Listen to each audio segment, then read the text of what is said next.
할아버지가 대문을 열자 안에서 아이들의 목소리가 들렸습니다. 할아버지 왔다. 돼지고기 냄새다. 배고파 죽겠어요. 형사들은 서로 눈을 마주봤습니다. 예상과는 전혀 다른 상황이었습니다. 범죄 현장을 상상했던 그들에게는 충격적인 장면이었습니다. 그들은 조심스럽게 집 주변을 살폈습니다. 담장이 낮아서 마당이 어느 정도 보였고 창문 틈으로는 실내의 모습도 엿볼 수 있었습니다. 창문 너머로 보이는 내부는 더욱 놀라웠습니다. 작은 거실에 아이들 4명이 할아버지를 둘러싸고 앉아 있었습니다. 7살부터 13살까지로 보이는 아이들은 모두 할아버지를 향해 환한 웃음을 짓고 있었습니다. 65세 할아버지가 매일 돼지고기 10kg를 사가는 게 수상해서 경찰에 신고한 정육점 사장은 충격적인 이유가 드러나자 오열하는데 안녕하세요, 모던 시니어입니다. 오늘은 한 정육점 사장이 경찰에 신고까지 했던 이상한 손님의 이야기를 들려드리겠습니다. 매일 똑같은 시간에 똑같은 양의 돼지고기를 사가는 노인의 정체는 과연 무엇이었을까요? 처음엔 단순한 의심으로 시작된 이 이야기가 어떤 놀라운 반전과 뭉클한 감동을 선사하게 되는지 끝까지 함께해 주세요. 시작 전 구독과 좋아요 부탁드립니다. 감사합니다. 서울 외곽의 작은 전통시장, 그곳에서 20년째 정육점을 운영하고 있는 박종수 사장은 동네에서 소문난 성실한 상인이었습니다. 새벽 5시면 어김없이 가게 문을 열고 신선한 고기만을 고집하는 그의 정육점. 박내 정육점에는 늘 단골 손님들이 줄을 섰습니다. 특히 그가 직접 손질하는 돼지고기는 동네에서 제일 맛있다고 소문이 날 정도였습니다. 박 사장은 꼼꼼한 성격으로 유명했습니다. 매일 고기의 상태를 세심하게 확인하고 손님 한 명 한 명의 취향을 기억해서 최상의 부위를 추천해주곤 했습니다. 그래서 20년 동안 한 번도 손님과 트러블이 생긴 적이 없었고 시장 상인회에서도 모범 상인으로 인정받고 있었습니다. 그런데 6개월 전부터 눈에 띄는 손님이 나타났습니다. 키가 작고 구부정한 어깨를 한 65세 정도로 보이는 노인, 김영우 할아버지였습니다. 할아버지는 매일 오후 3시 정각에 나타나 같은 말을 했습니다. 오늘도 돼지고기 10kg 부탁합니다. 처음엔 대가족의 가장이거나 식당을 운영하는 분이려니 생각했습니다. 하지만 할아버지의 행동에는 여러 이상한 점들이 있었습니다. 먼저 고기를 고르는 방식이 달랐습니다. 다른 손님들은 이 부위 저 부위를 고르며 가격도 물어보는데 할아버지는 그저 10kg만 말할 뿐이었습니다. 또한 할아버지는 계산할 때도 특이했습니다. 카드를 쓰거나 계산기를 두드려보는 다른 손님들과 달리 미리 준비해온 돈을 정확히 내고는 말없이 떠났습니다. 마치 매일의 루틴에 완벽히 적응한 것처럼 보였습니다. 시간이 지나면서 박 사장의 머릿속에는 의문이 자리 잡기 시작했습니다. 할아버지는 늘 혼자 왔고 말수도 적었으며 고기를 받으면 급히 사라졌습니다. 다른 손님들처럼 오늘 고기 상태가 참 좋네요. 같은 인사도 없었고 날씨 이야기 같은 소소한 대화도 전혀 나누지 않았습니다. 가장 이상한 것은 구매량의 일관성이었습니다. 명절이든 평일이든 비가 오든 눈이 오든 정확히 10kg. 한 번도 예외가 없었습니다. 박 사장의 오랜 경험으로는 이런 손님을 본 적이 없었습니다.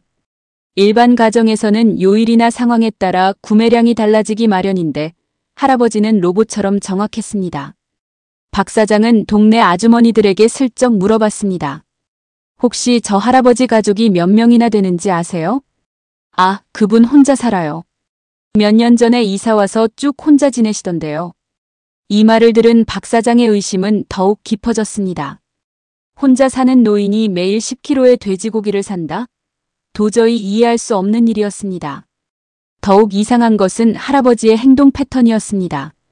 대부분의 노인 고객들은 가격을 흥정하거나 할인을 요구하는 경우가 많은데 할아버지는 정가를 그대로 지불했습니다. 그것도 매번 정확한 금액을 준비해와서 거스름 돈도 필요 없었습니다. 박 사장은 호기심을 참지 못하고 한 번은 할아버지에게 말을 걸어봤습니다. 어르신 매일 오시니까 대가족이신가 봐요? 할아버지는 잠시 망설이더니 고개만 살짝 끄덕이고는 급히 자리를 떴습니다. 그 순간 박 사장은 할아버지의 눈빛에서 뭔가 숨기고 싶어하는 기색을 읽었습니다. 밤마다 박 사장은 잠들지 못하고 뒤척였습니다. 혹시 고기를 다른 곳에 되파는 건 아닐까? 아니면 무슨 불법적인 일에 사용하는 건 아닐까? 상상은 꼬리에 꼬리를 물고 이어졌습니다. 특히 요즘 신문에서 보는 각종 범죄 관련 뉴스들이 박 사장의 상상력에 기름을 부었습니다. 혹시 불법 도축장을 운영하는 건 아닐까? 아니면 음식점을 무허가로 운영하면서 식자재를 빼돌리는 건 아닐까? 생각하면 할수록 의심은 커져만 갔습니다.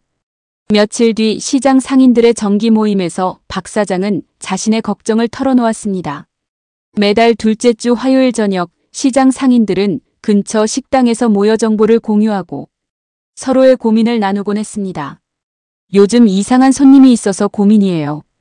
매일 같은 시간에 와서 똑같은 양의 돼지고기를 사가는데 혼자 사는 분이라더라고요. 그러자 야채가게 김 사장이 맞장구 쳤습니다. 아, 그 할아버지 말이죠? 저도 궁금했어요. 우리 가게는 거들떠보지도 않고 고기만 사가시더라고요. 보통 고기 사면 양파나 마늘이라도 같이 사는 법인데. 떡집 할머니도 한마디 거들었습니다. 맞아요. 뭔가 수상해 보이긴 해요. 말도 거의 안 하시고 눈빛도 어딘가 멍한 것 같고. 그리고 항상 같은 시간에만 나타나잖아요. 마치 누군가 시킨 것처럼. 순대집 사장도 끼어들었습니다. 저도 한번 인사를 해봤는데 고개만 살짝 숙이고 지나가더라고요. 보통 이 나이 되신 분들은 말이 많으실 법한데. 이야기는 점점 과장되기 시작했습니다.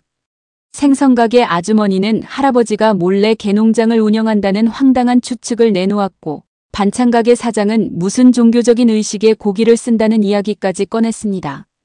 과일가게 할아버지는 더욱 구체적인 의심을 표했습니다. 요즘 뉴스 보니까 불법 식당들이 많다던데. 혹시 무허가로 음식점을 하면서 고기를 빼돌리는 건 아닐까요? 화훼점 사장까지 가세했습니다. 아니면 온라인으로 고기를 대파는 건 아닐까요? 요즘 인터넷 쇼핑몰로 장사하는 사람들이 많다던데. 박 사장의 불안은 절정에 달했습니다. 동료 상인들의 말을 들으니 자신의 의심이 근거 있는 것처럼 느껴졌습니다. 만약 정말 불법적인 일이라면 자신도 모르는 사이에 공범이 되는 건 아닐까? 선량한 시민으로 살아온 그에게는 견딜 수 없는 생각이었습니다. 그날 밤 박 사장은 아내에게 이 이야기를 털어놓았습니다. 여보, 혹시 내가 너무 의심이 많은 걸까? 그냥 고기를 좋아하는 할아버지일 수도 있잖아. 아내는 남편의 걱정을 이해한다며 위로했습니다. 당신이 의심할 만도 해요. 정말 이상하긴 하니까. 하지만 혹시 모르니까 한번 확인해보는 것도 나쁘지 않을 것 같아요. 결국 박 사장은 용기를 내어 관할 경찰서를 찾아갔습니다. 마음속으로는 괜한 일로 경찰을 귀찮게 하는 건 아닐까 하는 걱정도 있었지만 그보다는 만약의 상황에 대한 두려움이 더 컸습니다. 경찰서에 들어서니 생각보다 많은 사람들이 있었습니다. 각종 신고와 상담을 위해 온 시민들로 북적였고 박 사장은 한동안 망설였습니다. 하지만 결국 용기를 내어 민원실로 향했습니다. 신고할 일이 있어서 왔습니다. 제 가게에 이상한 손님이 있는데요. 담당 형사 이창호는 처음엔 시큰둥한 반응을 보였습니다. 이런 단순 의심 신고는 하루에도 몇 건씩 들어오는 일이었거든요. 하지만 박 사장이 3개월간 꼼꼼히 기록해둔 구매 내역을 보여주자 표정이 달라졌습니다. 3개월 동안 하루도 빠짐없이 같은 시간, 같은 양이라. 확실히 일반적이지 않네요. 게다가 현금으로만 계산한다고요?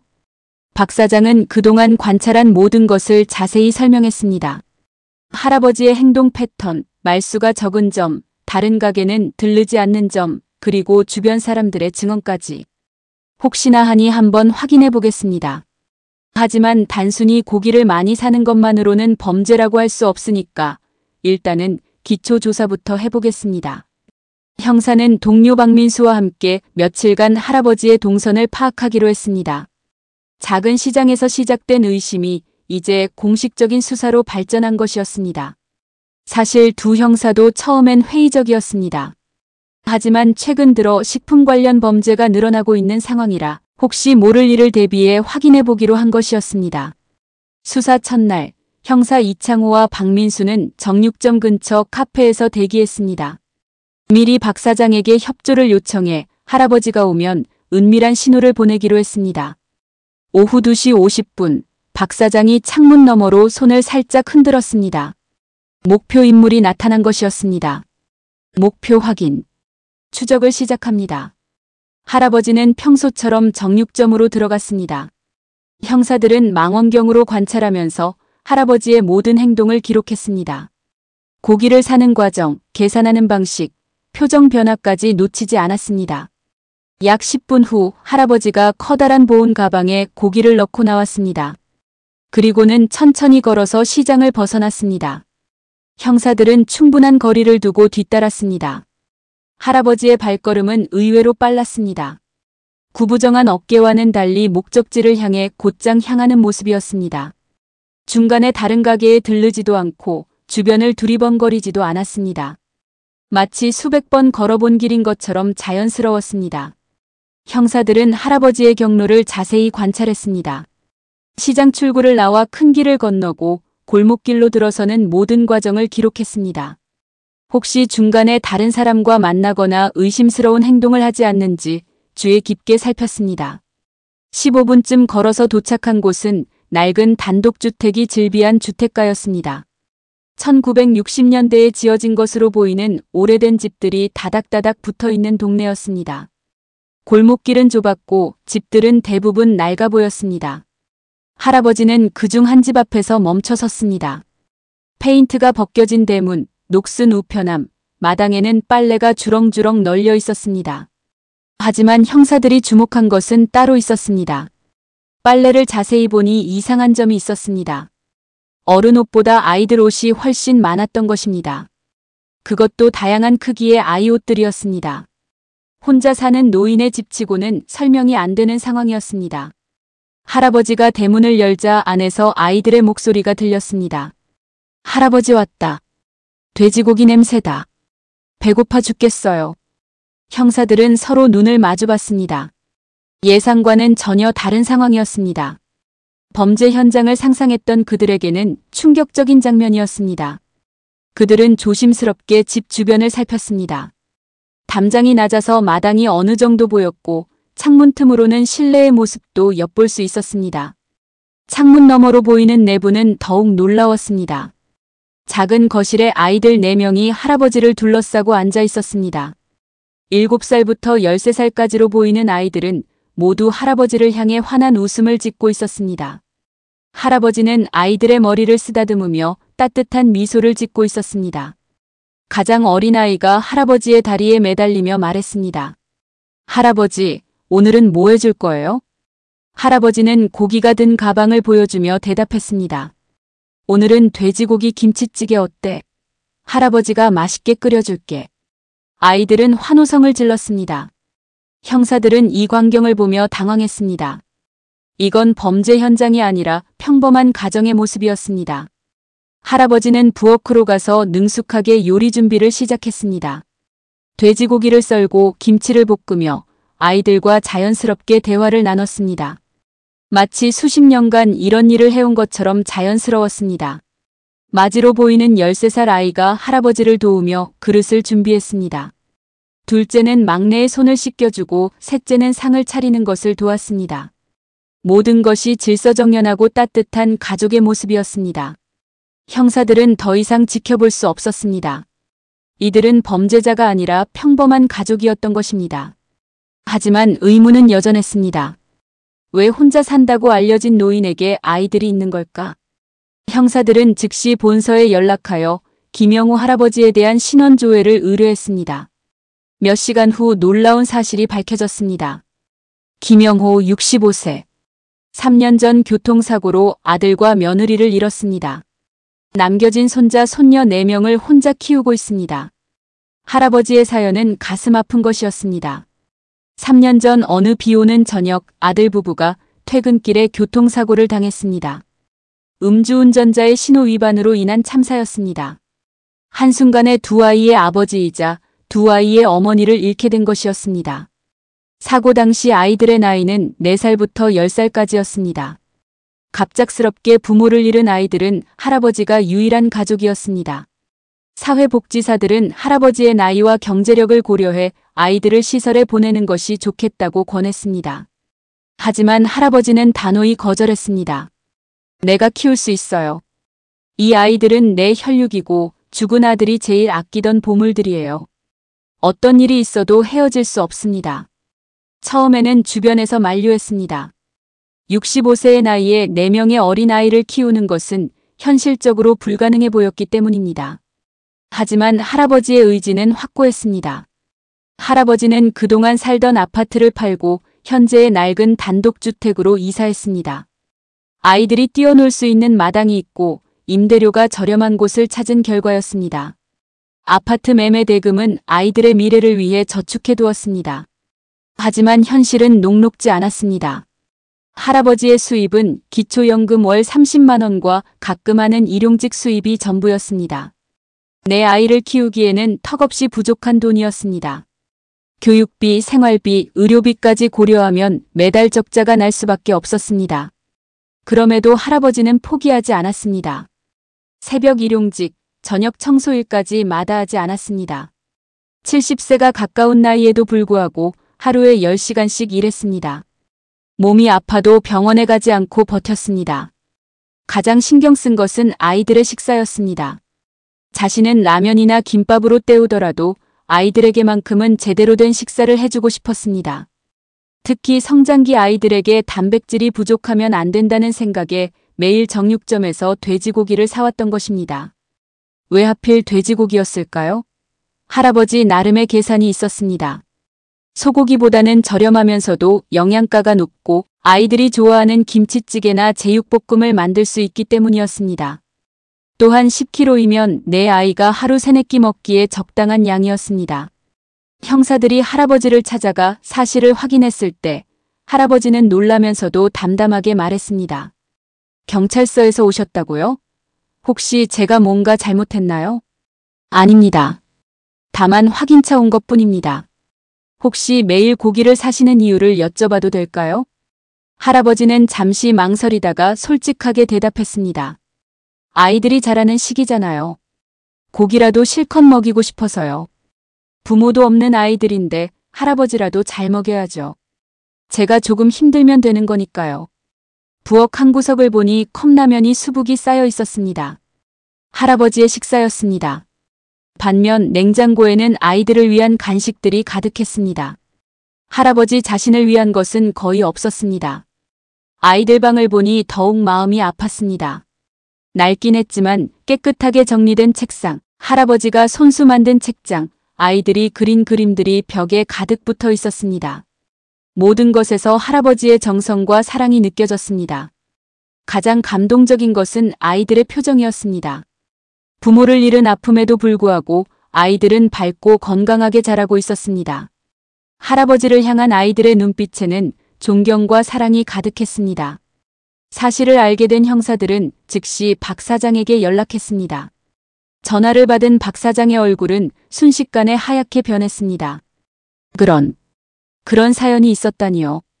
제가 정말 잘못했습니다. 형사는 자세한 상황을 설명해 주었습니다. 할아버지의 희생과 사랑, 아이들을 향한 헌신, 그리고 매일의 고된 노동에 대해서 박 사장은 전화기를 붙잡고 눈물을 흘렸습니다. 정말 죄송합니다. 제가 너무 성급하게 판단했네요. 할아버지에게 어떻게 사과를 드려야 할지. 괜찮습니다. 할아버지도 이해하실 거예요. 다만 앞으로는 좀 더 따뜻하게 봐주시면 될 것 같습니다. 박 사장은 그날 밤 잠을 이룰 수 없었습니다. 선입견과 의심만으로 선량한 할아버지를 범죄자 취급했다는 죄책감에 가슴이 찢어지는 듯 했습니다. 아내에게 이 이야기를 했을 때 아내도 함께 눈물을 흘렸습니다. 그런 어려운 상황에서도 손주들을 키우신다니. 정말 대단한 분이세요. 당신도 너무 자책하지 마세요. 몰랐던 일인데 어쩔 수 없잖아요. 며칠 후 박 사장은 용기를 내어 할아버지 집을 찾아갔습니다. 좋은 돼지고기 3kg를 포장해서 가져갔습니다. 문을 두드리자 할아버지가 나왔습니다. 뒤에서는 아이들의 웃음소리가 들렸습니다. 어르신, 정말 죄송합니다. 저는 그저 수상하다고만 생각했어요. 이런 가슴 아픈 사연이 있는 줄 몰랐습니다. 박 사장의 눈에서 눈물이 흘러내렸습니다. 할아버지는 잠시 놀란 표정을 지었다가 이내 따뜻한 미소를 지으며 고개를 저었습니다. 아, 정육점 사장님이시군요. 괜찮습니다. 사람 마음이 다 그런 거죠. 제가 설명을 안 했으니 의심하실 만도 했어요. 들어오세요. 할아버지의 너그러운 마음에 박 사장은 더욱 미안해졌습니다. 집 안으로 들어가니 아이들이 저녁 준비를 하고 있었습니다. 마디는 동생들의 숙제를 봐주고 둘째는 빨래를 개고 셋째와 막내는 할아버지를 도와 상을 차리고 있었습니다. 와, 아저씨 누구예요? 정육점 아저씨야. 할아버지가 매일 고기 사는 곳. 아이들의 순수한 반응에 박 사장은 더욱 마음이 아팠습니다. 이런 평범하고 아름다운 가정을 의심했다니 자신이 너무 부끄러웠습니다. 그날부터 박 사장의 일상이 바뀌었습니다. 매일 가게에서 가장 좋은 부위의 고기를 골라 할아버지 집으로 가져갔습니다. 처음엔 할아버지가 사양했지만 박 사장의 간곡한 부탁에 결국 받아들였습니다. 어르신, 제가 드리는 게 아니에요. 아이들을 위한 거예요. 저도 아이가 있는 아빠입니다. 같은 마음이에요. 소문은 시장 전체로 퍼져나갔습니다. 처음에는 할아버지를 의심했던 사람들이 이제는 자신들의 섣부른 추측을 부끄러워하며 할아버지 가족을 돕기 시작했습니다. 쌀집 아주머니는 매주 10kg짜리 쌀을 가져다 주었습니다. 애들이 많은데 쌀이 금방 떨어지실 거예요. 이거라도 도움이 되었으면. 야채가게 사장은 신선한 채소를 매일 조금씩 가져다 주었습니다. 아이들이 야채도 많이 먹어야 건강해져요. 국물 끓일 때 넣으세요. 떡집 할머니는 아이들이 좋아하는 인절미와 송편을 정성스럽게 만들어 가져다 주었습니다. 우리 손주들도 이런 떡을 좋아하거든요. 아이들이 맛있게 먹었으면 좋겠어요. 과일가게 할아버지는 제철 과일을 골라서 가져다 주었습니다. 비타민도 챙겨 먹어야 감기 안 걸려요. 심지어 시장 상인회에서는 매달 십시일반으로 모은 후원금을 할아버지에게 전달했습니다. 할아버지는 처음엔 극구 사양했지만 상인들의 진심에 결국 눈물을 흘리며 받아들였습니다. 정말 고맙습니다. 평생 이런 은혜를 어떻게 갚아야 할지. 은혜가 무슨 말씀이세요? 우리가 더 고마운걸요. 어르신 같은 분이 계셔서 우리 동네가 더 따뜻해졌어요. 몇 달이 지나 봄이 찾아왔습니다. 할아버지와 내 아이가 손을 잡고 시장을 걸어가는 모습을 본 박 사장은 가슴이 뭉클했습니다. 아이들의 얼굴에는 건강한 홍조가 돌았고 할아버지의 어깨도 전보다 꼿꼿해 보였습니다. 가장 큰 변화는 아이들의 성적이었습니다. 영양 상태가 좋아지면서 집중력도 높아졌고 무엇보다 마음의 안정을 찾은 것 같았습니다. 마지는 반에서 1등을 했고 둘째는 미술대회에서 상을 받았습니다. 할아버지는 시장을 지날 때마다 깊이 인사를 했습니다. 정말 감사합니다. 여러분 덕분에 아이들이 이렇게 잘 자라고 있어요. 사람들은 오히려 할아버지에게 고마움을 표했습니다. 어르신이 우리에게 진짜 중요한 걸 가르쳐 주셨어요. 서로 돕고 살아야 한다는 것을. 그 순간 박 사장은 깊은 깨달음을 얻었습니다. 의심과 추측으로 사람을 재단하는 것이 얼마나 무서운 일인지, 그리고 진정한 이웃이 된다는 것이 무엇인지를. 때로는 우리가 보는 것이 전부가 아니라는 것, 그리고 진실은 언제나 우리의 상상보다 더 깊고 아름다울 수 있다는 것을. 1년 후 할아버지는 아이들과 함께 박 사장의 정육점을 찾았습니다. 이번엔 고기를 사러 온 게 아니라 감사 인사를 하러 온 것이었습니다. 사장님, 마지가 중학교에 입학하게 됐어요. 전교 1등으로요. 정말요? 축하드려요. 모두 사장님과 시장분들 덕분이에요. 아이들이 건강하게 자랄 수 있어서. 할아버지의 목소리가 떨렸습니다. 박 사장도 울컥했습니다. 시장의 소음 속에서도 아이들의 맑은 웃음소리가 울려 퍼졌습니다. 그 웃음은 봄 햇살처럼 따뜻하게 모든 사람의 마음을 어루만졌습니다. 이렇게 의심으로 시작된 이야기는 사랑과 이해, 그리고 진정한 공동체 정신으로 마무리되었습니다. 때로는 우리가 보는 것이 전부가 아니라는 것, 그리고 진실은 언제나 우리의 상상보다 더 깊고 아름다울 수 있다는 것을 보여준 이야기였습니다. 세상에는 우리가 모르는 숨은 영웅들이 있고 그들의 희생과 사랑이 세상을 더욱 따뜻하게 만들어간다는 것을 깨닫게 해주는 이야기였습니다. 여러분도 일상에서 만나는 사람들을 조금 더 따뜻한 시선으로 바라보시길 바라면서 오늘의 이야기를 마치겠습니다. 재밌게 들으셨다면 구독과 좋아요 꼭 눌러주시고 주인공에게 힘찬 응원의 댓글도 많이 남겨주세요.